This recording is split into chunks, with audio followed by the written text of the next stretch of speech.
इस मूवी में एक लैम्प एक फैमिली के साथ बैठकर खाना खा रहा होता है। एक लेडी उसे इंसानों की तरह अपने साथ नहला रही होती है। अब ये फैमिली उस लैम्प के साथ इंसानों की तरह ट्रीट क्यों कर रही थी?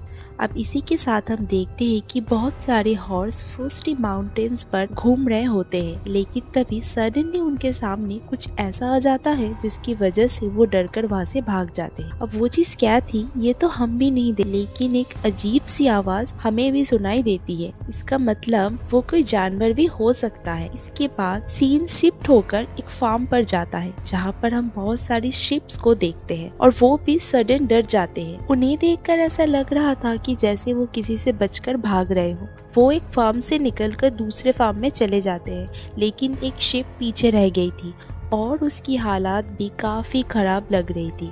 उसे देखकर ऐसा लग रहा था कि बस वो अब मरने वाली है।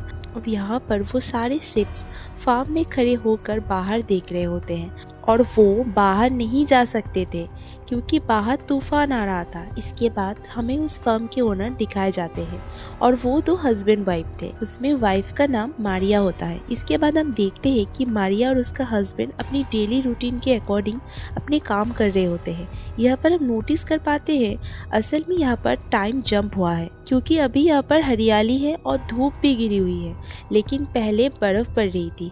उसका सबसे बड़ा प्रूफ ये है कि शिप्स के बाल भी काट दिए गए। इसका मतलब ये है कि काफी टाइम गुजर चुका है। इन दोनों हस्बैंड वाइफ की लाइफ काफी सिंपल थी क्योंकि ये सिटी से काफी दूर एक घर में रहते थे और इनके पास और कोई है भी नहीं, बस ये खुद है और उनके एनिमल्स है। इन एनिमल्स पे शिप्स के अलावा उनका एक डॉग था और एक बिल्ली थी और यहाँ पर उनके शिप्स बर्थ दे रही थी और मारिया उनकी हेल्प कर रही थी। खाना खाते टाइम उसके हस्बैंड न्यूज़पेपर पढ़ रहे होते हैं जिसमें लिखा हुआ था कि टाइम ट्रेवल पॉसिबल है, जिसमें मारिया कहती है कि इसका मतलब है कि जल्द ही ये प्रैक्टिकल भी हो जाएगा। यहाँ पर हम नोटिस करते हैं कि दोनों हस्बैंड वाइफ के बीच काफ़ी गैप है। किसी मैरिड कपल की तरह वो बिल्कुल नहीं रहते हैं, एक दूसरे से ज़्यादा बात भी नहीं करते। हंसना तो बहुत दूर की बात है और सोते भी एक दूसरे से अलग है। इनकी वजह ये है कि इनकी एक बेटी होने वाली थी जिसका नाम इन्होंने आधा रखना था, लेकिन वो बच्ची पैदा होते ही मर गई। तभी से इन दोनों के बीच गैप आ गया क्योंकि एक तो इनके लाइफ पहले से ही सैड थी और एक खुशी जो आने वाली थी वो भी दुख में बदल गई। जो न्यू लैम्स होते हैं उनकी ये लोग मार्केटिंग कर रहे थे जो कि हर साल हुआ करती थी। तब मारिया कहती है कि इस साल सबसे अच्छा रहा था क्योंकि इस साल सबसे ज़्यादा लैम्स पैदा हुए हैं। और जब ये दोनों बात कर रहे होते हैं तो उनका डॉग चिल्लाने लगता है क्योंकि उस टाइम शिप बर्थ दे रही थी, इसीलिए मारिया उसकी हेल्प करती है। और उस शिप्स का जो बच्चा पैदा हुआ था उसे देखकर ये लोग काफ़ी टेंस्ड, काफ़ी परेशान, काफ़ी घबराए हुए थे क्योंकि शिप का वो बच्चा बाकी लैम्प से अलग था। मार्केटिंग तो दूर की बात है, वो उसे फार्म में भी नहीं छोड़ते, वो उसे उठाकर घर में ले आते हैं और अब वो उसे बिल्कुल अपने बच्चे की तरह पाल रहे थे। और क्योंकि अब वो फीमेल थी तो वो उसका नाम आधा ही रख देते हैं, यानी जो नाम उन्होंने अपने बेटी के लिए डिसाइड किया था। यानी इसका मतलब उनकी खुशी अब वापस आ गई थी और अब दूसरी तरफ उन्होंने खुशी छीन भी ली थी क्योंकि लैम की जो असली माँ थी वो काफ़ी दुख में थी क्योंकि उसकी बच्ची को उन्होंने छीन जो लिया था। लेकिन इस बात से उन्हें कोई भी फर्क नहीं पड़ता, वो तीनों एक साथ एक ही रूम में सो रहे थे। यानी अगर कहा जाए तो अब उनकी फैमिली पूरी हो चुकी थी। नेक्स्ट दिन मारिया जब फार्म में जाती है तभी उस लैम की मदर यानी वो शिप काफ़ी परेशान थी। उसे देखकर ऐसा लग रहा था कि वो मारिया से पूछ रही हो कि उसका बच्चा कहाँ है, और क्योंकि वो जानवर था और बोल भी नहीं सकता था इसीलिए वो लोग उसका बच्चा उससे छीन लिया था। लैम को वापिस करने की बजाय वो उसे गोद में उठाकर घूम रही थी क्योंकि ऐसा करने से उसे काफी अच्छा फील हो रहा था। ये देखकर मारिया का हस्बैंड काफी हैरान होता है, लेकिन जल्दी वो खुद को संभाल लेता है। लेकिन असली माँ को कौन समझाता। नेक्स्ट डे उसकी माँ फार्म से निकलकर उन लोगों के घर के बाहर खड़े होकर अपने बच्चे को आवाज लगाती है और बच्चा भी अंदर से सुन रहा था। तभी वो दोनों हस्बैंड वाइफ वहाँ पे आकर उसे भगा देते हैं। वो शिप भी पूरा दिन चिल्लाती रहती है। वो दोनों तो ऐसे हो गए थे जैसे उन दोनों को कुछ सुनाई नहीं दे रहा हो। एक दिन मारिया ट्रैक्टर लेकर निकल जाती है और उसका हस्बैंड भी अपने काम में लग जाता है, लेकिन जाते जाते वो अपने घर का डोर बंद करना भूल गया था। और काफ़ी टाइम गुजर जाने के बाद जब वो घर वापस आते हैं तब उनको घर में आधा नहीं मिलती। तब वो दोनों काफ़ी परेशान होने लगते हैं और उसे ढूंढने लगते हैं, लेकिन फिर भी उसका कुछ पता ही नहीं चलता। अब ऐसे उसको ढूंढते हुए वो दोनों घर से काफ़ी दूर आ जाते हैं और तब उन्हें जाकर पहाड़ों में आदा मिल जाती है अपनी असली माँ के साथ। आदा को वहाँ पर देख कर उनकी जान में जान आती है। अगर ये लोग वहाँ पर नहीं पहुँचते तो पता नहीं वो शिप लैम को कहाँ ले जाती। अब यहाँ पर सवाल ये उठ रहा था कि इस लैम के लिए इतना ड्रामा क्रिएट क्यों किया जा रहा है। और अब मैं आपको यहाँ पर एक शॉकिंग न्यूज़ देती हूँ। असल में आदा कोई नॉर्मल लैम नहीं थी, बल्कि वो एक हाइब्रिड थी, एक आधी भेड़ और एक आधी इंसान। इसीलिए दोनों हस्बैंड वाइफ उसके लिए इतना पागल हो रहे थे, इसीलिए उसे गॉड के तरफ से दिया हुआ एक गिफ्ट समझ रहे थे। लेकिन उस शिप के लिए ये उसका बच्चा है। अब वो शिप उनके पीछे ही आ रही थी, लेकिन मारिया उसे चिल्लाकर भगा देती है। अब वो लैम्ब यानी आदा पर इसीलिए हक जमा रही थी क्योंकि वो आधी इंसान थी, क्योंकि अगर ये पूरा लैम्ब होता तो वो इसके साथ भी वैसे ही करते जो बाकियों के साथ करते हैं। इसके बाद फिर से एक बार टाइम जंप होता है और हम देखते हैं यहाँ पर आदा बहुत बड़ी हो चुकी है और अब वो अपने से ही चल फिर पाती है और ये दोनों भी अब उससे उतना ही प्यार करते हैं जैसे पहले करते थे। इतने टाइम से ना तो यहाँ पर कोई आया ना ही आदा को लेकर कोई बाहर गया और इनका ये सीक्रेट अभी भी पूरी तरह से छुपा हुआ था। लेकिन आज कुछ लोग एक आदमी को वहाँ पर छोड़ जाते हैं और वो आदमी फार्म की तरफ ही जा रहा था और उधर मारिया को काफी अजीब तरह की ड्रीम्स आ रही थी जिसमें उसे भयानक मेल शेप दिखाई दे रहे थे। ये शायद उसके लिए वार्निंग थी कि आदा को वापस कर दो। देन मारिया जब ड्रीम से जागती है तब आदा की मदर बाहर खड़ी होकर उसे बुला रही थी। यहाँ पर मारिया परेशान हो चुकी थी, इसलिए वो एक गन लेकर सीधा उसके पास जाती है। यहाँ पर मारिया को उस पर जरा भी तरस नहीं आता और वो एक ही झटके में उसे शूट करके मार डालती है। इसके बाद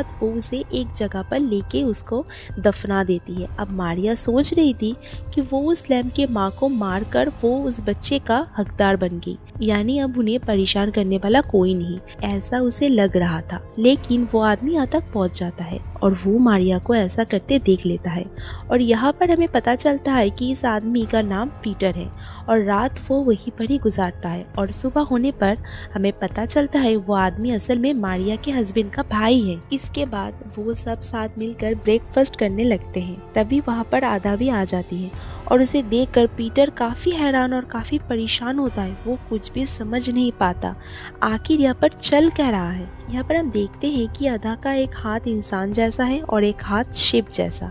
इसके बाद हम देखते हैं मारिया और आदा नकली माँ और बेटी बनकर नहा रही थी और पीटर उनको छुपकर देख रहा था। आदा को देखकर हैरान हो रहा था, लेकिन इससे भी ज़्यादा हैरान वो इस बात से हो रहा था कि आखिर वो दोनों इसके साथ ऐसा बिहेव क्यों कर रहे हैं। वो तो आदा को ऐसे समझ रहे थे जैसे कि सच में वो उनके बेटी हो। वो तंग आकर मारिया के हस्बैंड से इस बारे में पूछता है कि ये सब कुछ यहाँ पर क्या चल रहा है। तो मारिया का हस्बैंड उसे सिर्फ एक ही जवाब देता है, हैप्पीनेस ऑफ गॉड। वो ये भी कहता है कि तुम जब तक चाहो हमारे साथ यहाँ पर रह सकते हो, लेकिन हमारी ज़िंदगी से दूर रहना, हमारी लाइफ में किसी भी किस्म के इंटरफेयर मत करना। और पीटर उसका बात मान लेता है। वो उन दोनों के साथ काम कर रहा था और उनके फैमिली का एक पार्ट बन जाता है, लेकिन आदा को एक्सेप्ट करना उसके लिए मुश्किल था। यहाँ पर हम देखते हैं कि वो मारिया से बात करने की काफ़ी कोशिश करता है, लेकिन मारिया उसे सीधी मुँह बात भी नहीं करती। वो मारिया को कहता है आदा एक जानवर है ना कि इंसान। तो ये बात मारिया को काफी बुरी लगती है। इधर आदा भी पीटर के सामने जाने से शर्माती है, लेकिन एक दिन वो उसके सामने ड्रम बजाता है, इसीलिए आदा उसके साथ घुल मिल रही थी। और जब वो उसे घास खिला रहा था तो तभी वहाँ पर मारिया का हस्बैंड आ जाता है और ये देखकर वो अपने भाई पर काफी गुस्सा करता है, क्योंकि वो आदा को अपनी बच्ची की तरह समझता है और उनके बच्चे को कोई जानवर की तरह ट्रीट करेगा तो उनको बुरा तो लगेगा ही। और ये बात पीटर को भी अच्छी नहीं लगती। नेक्स्ट डे जब वो लोग सो रहे थे तो पीटर आदा को लेकर वहाँ से चला जाता है। उसके हाथ में एक गन भी थी, जिसे देखकर हम समझ जाते हैं कि वो काम तमाम करने वाला है, यानी वो आदा का खेल खत्म करने वाला है। वो अदा पर गन पॉइंट कर देता है और मारिया वहाँ पर अदा को ना पाकर काफी घबरा गई थी। और जब वो पूरा घर को चेक करती है तो उसे अदा मिल भी जाती है पीटर के साथ। अदा पीटर की गोद में सो रही थी क्योंकि अदा की मासूमियत ने पीटर का दिल भी पिघला दिया था, इसीलिए पीटर ने उसे नहीं मारा। और अब पीटर भी उनके फैमिली का पार्ट बन गया था क्योंकि उसने अदा को एक्सेप्ट कर लिया था। इसके बाद एक बार फिर से टाइम जंप करता है जहाँ मारिया अदा को असली अदा की कब्र पर ले जाती है, यानी अपनी बेटी की कब्र पर। यहाँ भी पीटर पूरी तरह से अदा का अंकल बन चुका था। वो अदा को एक ट्रैक्टर में बैठा कर फिशिंग के लिए लेकर जाता है और उधर मारिया और उसके हस्बैंड अकेले होते हैं। जब वो दोनों घर वापस आ रहे थे तभी रास्ते में उनका ट्रैक्टर खराब हो जाता है, इसीलिए वो ट्रैक्टर को ही छोड़कर पैदल घर आ जाते हैं। वो सभी साथ बैठकर टीवी देख रहे होते। इस टाइम वो तीनों ही शराब के नशे में थे। उनकी नाच गानों से परेशान होकर अदा घर से बाहर चली जाती है और बाहर भी उनका डॉग अदा को ही घूम रहा था। उसे देखकर अदा भी काफी डर जाती है और जब डॉग उसकी तरफ भागता है तो अदा जल्दी से भागकर एक शेड में चली जाती है।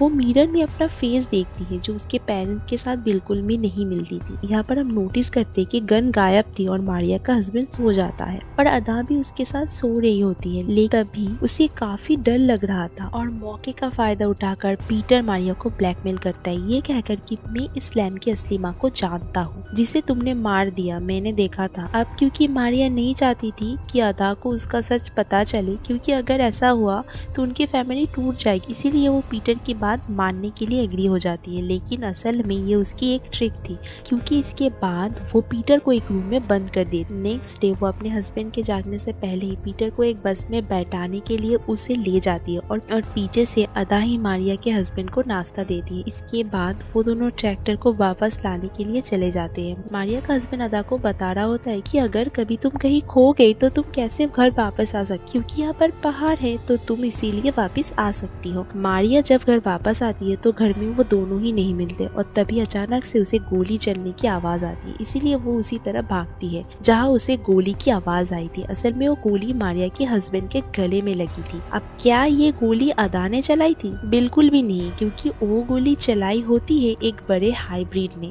आधा शिप और आधा इंसान। यहाँ पर अदा मारिया के हस्बैंड को मरता हुआ देख रही होती है। वो बड़ा हाइब्रिड उसे अपने साथ ले जाता है। मारिया का हस्बैंड उसे टोक, लेकिन उसका कोई भी बस नहीं चलता। उसकी आंखों के सामने ही वो अदा को अपने साथ ले जाता है। साथ साथ अदा भी काफी दुखी थी। इसके बाद मारिया भी अपने हस्बैंड के पास पहुंच जाती है, लेकिन वो इतना इंज्योर्ड था कि वो उसे कुछ भी बताने के काबिल नहीं था और अब देखते ही देखते वो मर जाता है। और अब मारिया को कभी भी ये पता नहीं चल पाएगा कि आखिर उसके हस्बैंड को किसने मारा और अदा कहाँ पर चली गई। वो सोच रही होती है कि क्या पता अदा ही शायद इसको मार कर कहीं चली गई हो। और अब यहाँ पर उनकी सारी खुशियाँ चली गई और दुख फिर से आ गया। और मैं अब आपको कुछ इम्पोर्टेंट पॉइंट बता देती हूँ। असल में वो हाइब्रिड बच्चा यानी अदा उस बड़े हाइब्रिड का था, यानी जिसने मारिया के हस्बैंड को मारा था। और मूवी के स्टार्टिंग में भी हमें उसी का पॉइंट ऑफ व्यू दिखाया गया, जब वो हॉर्स पहाड़ों से होता हुआ फार्म की तरफ जा रहे थे और तब हॉर्स उसे देखकर भाग गए। जब वो फार्म पहुंचता है तो शिप उसे देखकर फार्म से भाग रही थी, लेकिन एक शिप को उसने पकड़ लिया जिसकी हालत काफी खराब थी क्योंकि उसने इसके साथ कुछ कर दिया था। फिर वो शिप ने हाइब्रिड बच्चा जन्म दिया जिसे गॉड गिफ्ट समझकर हस्बैंड वाइफ दोनों ने उसको रख लिया। अब उसकी माँ बीच में आ रही थी, इसीलिए उन्होंने उस शिप को मार दिया। वो शिप यानी हाइब्रिड बच्चे की माँ इसीलिए उसे लेकर भाग रही थी क्योंकि वो जानती थी कि बड़ा हाइब्रिड कहाँ होगा, क्योंकि ये बच्चा उसी बड़ा हाइब्रिड का था। वो उस बच्चे को उसी के पास ले जा रही थी क्योंकि वो बड़ा हाइब्रिड पहले भी यहाँ पर आ रहा था। फिर जब वो नीचे आया ना तो उसका बच्चा मिला ना ही उसके माँ। जब बाकी शिप्स ने मारिया और उसके हस्बैंड के बारे में बताया तो इसीलिए उसने मारिया के हस्बैंड को मार दिया, क्योंकि इसी तरह से उसने अपने बच्चे को आजाद किया और यहाँ पर टीट फॉर टैट हो गया। मारिया ने उसकी माँ को मारकर उसका बच्चा छीन लिया और उस हाइब्रिड ने मारिया के हस्बैंड को मारकर उसका बच्चा वापस ले लिया। इससे हमें एक डीप मैसेज मिलता है कि अगर आप किसी भी क्रिएचर को नुकसान पहुंचाओगे तो अपनी बारी का इंतजार जरूर करना, क्योंकि जैसे वो आपके सामने बेबस है वैसे आप भी किसी के सामने बेबस होंगे। अब यहाँ पर एक सवाल ये है कि ये बड़ा हाइब्रिड आखिर था कौन, वो कैसे यहाँ पर आया? असल में वो एक मिस्टिकल क्रिएचर था जो कि पहाड़ों में रहता था। और क्योंकि मारिया और उसके हस्बैंड टाइम ट्रेवल की बात कर रहे होते हैं, क्या पता वो फ्यूचर से आया हो। और इसी के साथ ही ये मूवी यहीं पर एंड हो जाती है।